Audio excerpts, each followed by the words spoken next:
গোটেই ভাৰতবৰ্ষ জুৰি আমি কংগ্ৰেছ দলে জয় বাপু, জয় ভীম, জয় সংবিধান আমি এটা কাৰ্যসূচী হিচাপে লৈ পালন কৰিছোঁ। কাৰণ গান্ধীজীৰ যি প্ৰাসংগিকতা, মহামানৱ মহাত্মা গান্ধী আমাৰ অতীত নহয়, গান্ধীজীৰ আদৰ্শ আমাৰ বৰ্তমান আৰু আমাৰ জাতিৰ ভৱিষ্যত। আৰু সংবিধানৰ প্ৰতি বিজেপিৰ শাসনকালত যিটো ভাবুকি আহিছে, আমাৰ বাবা চাহেব ভীমৰাও আম্বেদকাৰ সম্পৰ্কত গৃহমন্ত্ৰী অমিত শ্বাহ ডাঙৰীয়াৰ সংসদৰ মজিয়াত যিধৰণে তুচ্ছতাচ্ছিল্য কৰিছে, এই কথাখিনি লৈ দেশবাসী শংকিত, দেশবাসী চিন্তিত। কাৰণ সংবিধানে আমাক সমাজবাদৰ কথা কৈছে, ধৰ্ম নিৰপেক্ষতাৰ কথা কৈছে, সম অধিকাৰ, সম বিকাশ, সম ন্যায়, সম সন্মান আৰু সম মৰ্যাদাৰ কথা কৈছে। যদি সংবিধান আমি ৰক্ষা কৰিব নোৱাৰোঁ, সংবিধান যদি আমি মানি নচলোঁ, তেতিয়া সংবিধান প্ৰদত্ত আমাৰ যিখিনি মৌলিক অধিকাৰ, এই মৌলিক অধিকাৰ বিজেপিয়ে আমাক খণ্ডন কৰিবলৈ চেষ্টা কৰিব। কাৰণ ইতিমধ্যে দেশবাসীয়ে দেখিছে যে পুলিচ কি ধৰণে বিজেপিৰ হাতিয়াৰত পৰিণত কৰা হৈছে। CBI, ED, election commission, judiciary, এইবিলাক সংবিধান প্ৰদত্ত স্বতন্ত্ৰ অনুষ্ঠান। এই অনুষ্ঠানবিলাকক ৰাজনৈতিক হাতিয়াৰ হিচাপে ব্যৱহাৰ কৰি বিৰোধী শক্তিবিলাকক নিঃশেষ কৰিবৰ কাৰণে, ৰাইজৰ কণ্ঠক নাইকিয়া কৰিবৰ কাৰণে যি ধৰণৰ শক্তি প্ৰদৰ্শন কৰিছে, এইটোৱে সংবিধান অৱমাননা বুজায়। সেইকাৰণে আমি দেশবাসীক, আমাৰ অসমবাসীক সংবিধানৰ গুৰুত্ব, এতিয়া বহুতে কয় আমাৰ শাস্ত্ৰ বচাব লাগিব, গীতা বচাব লাগিব, কোৰাণ বচাব লাগিব, জাতি বচাব লাগিব, সকলো বাচি থাকিব যেতিয়া সংবিধানখন সুৰক্ষিত হৈ থাকিব। গান্ধীজীৰ যিটো আদৰ্শ, গান্ধীজীয়ে যি চেতনা দেখাইছিল, আম্বেদকাৰ ডাঙৰীয়াই বিভিন্ন দেশ বিদেশৰ সংবিধানসমূহ অধ্যয়ন কৰি আটাইতকৈ শ্ৰেষ্ঠ যিখন সংবিধান আমাক দিছিল, যিটো কাৰণে আজি ভাৰতবৰ্ষক বিশ্বজুৰি এখন সৰ্বশক্তিমান গণতন্ত্ৰ হিচাপে সন্মান আছে। সেই গণতান্ত্ৰিক প্ৰমূল্যক ধ্বংস কৰাৰ বিজেপিৰ যিটো ষড়যন্ত্ৰ, তাৰ বিৰুদ্ধে আমি দেশৰ জনসাধাৰণক একত্ৰিত কৰিবৰ কাৰণে, জাগ্ৰত কৰিবৰ কাৰণে আমি এই কাৰ্যসূচী লৈছোঁ। মহাত্মা গান্ধীৰ নেতৃত্বত শ্ৰম ত্যাগ স্বীকাৰ কৰি আত্মবলিদান দি আমাৰ দেশখন স্বাধীনতা লাভ কৰিছিল। আৰু এই স্বাধীনতাৰ পিছত ডক্টৰ বাবা চাহেব আম্বেদকাৰৰ নেতৃত্বত আমাৰ ভাৰতবৰ্ষৰ সংবিধান ৰচনা হৈছিলে, যে আমাৰ দেশখন, আমাৰ দেশখনৰ যি চৰিত্ৰ, বিভিন্নতাৰ মাজত ঐক্যতা, এই চৰিত্ৰৰে আমাৰ সংবিধান মতে কি ধৰণে আমাৰ দেশ পৰিচালনা হ'ব, আমি এই সংবিধান গ্ৰহণ কৰিছিলোঁ। আজি কেন্দ্ৰ আৰু ৰাজ্যত থকা বিজেপি চৰকাৰৰ যিসকল নেতা আছে, তেওঁলোকৰ পূৰ্বসূৰীসকলে এই ভাৰতবৰ্ষৰ এই স্বাধীনতা আন্দোলনত তেওঁলোকে অংশগ্ৰহণ কৰা নাছিলে। সংবিধান ৰচনা কৰাটো তেওঁলোকৰ কোনো অংশ নাছিলে। আৰু সেইকাৰণে আজি তেওঁলোকে শাসনত থাকি পাকে প্ৰকাৰে সৰ্বসাধাৰণ ৰাইজৰ যি সাংবিধানিক অধিকাৰ, সেই অধিকাৰক খৰ্ব কৰাৰ এটা অপচেষ্টা চলিছে।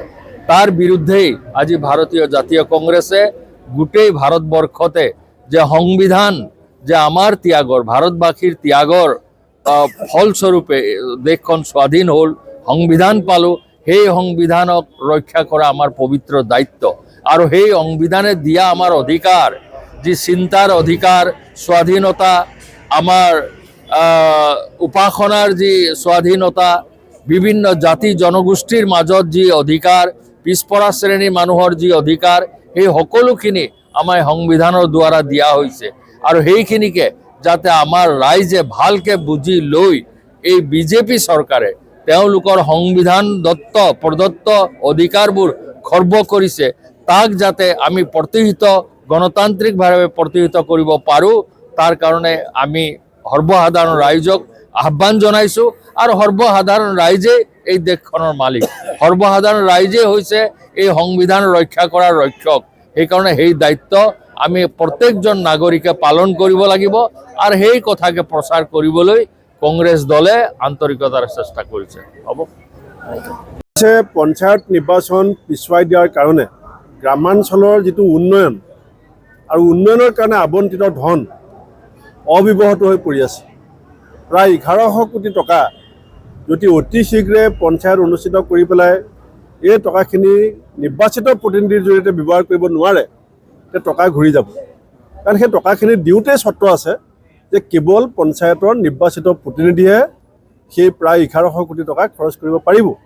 গতিকে চৰকাৰৰ যিটো আওকণীয়া মনোভাৱ, সেইটো কাৰণে গ্ৰামাঞ্চলৰ উন্নয়নৰ কাৰণে অহা প্ৰায় 1100 কোটি টকা এতিয়া ঘূৰি যোৱাৰ উপক্ৰম হৈছে।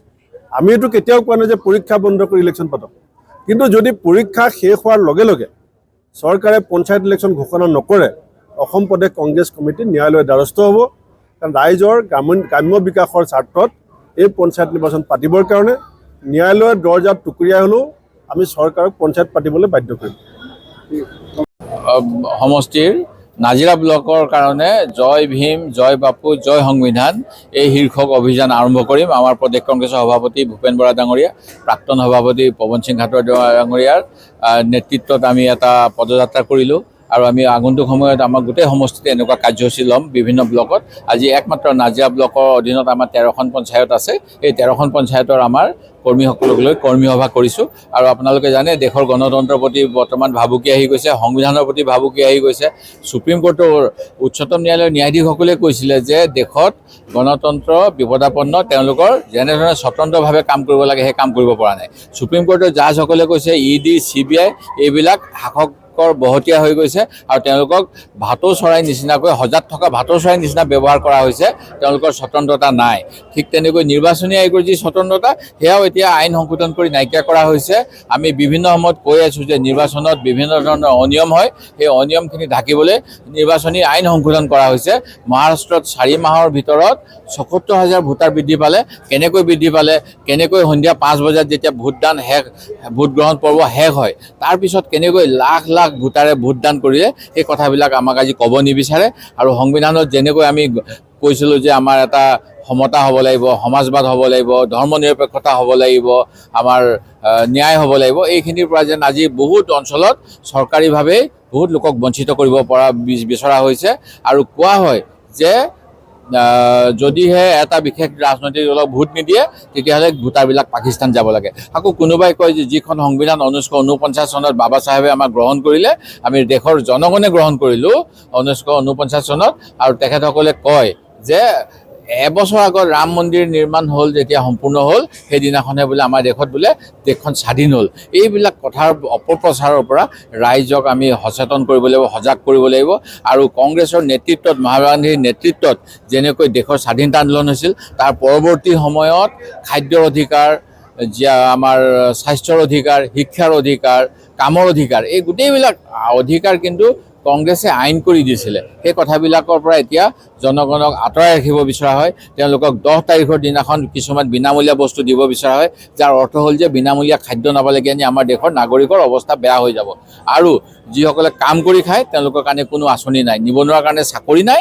আৰু যিসকলে শিক্ষিত হৈ শিক্ষকতা কৰি আছে, কলেজত অধ্যাপনা কৰি আছে, তেওঁলোকৰ কাৰণে আজি 23 তাৰিখতো দৰমহা নাই। আপোনালোকে গতিকে এই গোটেইবিলাকৰ বিৰুদ্ধে এটা পৰিৱৰ্তন লাগিব, জনগণক সচেতন কৰিবলৈ আমাৰ এই যাত্ৰা।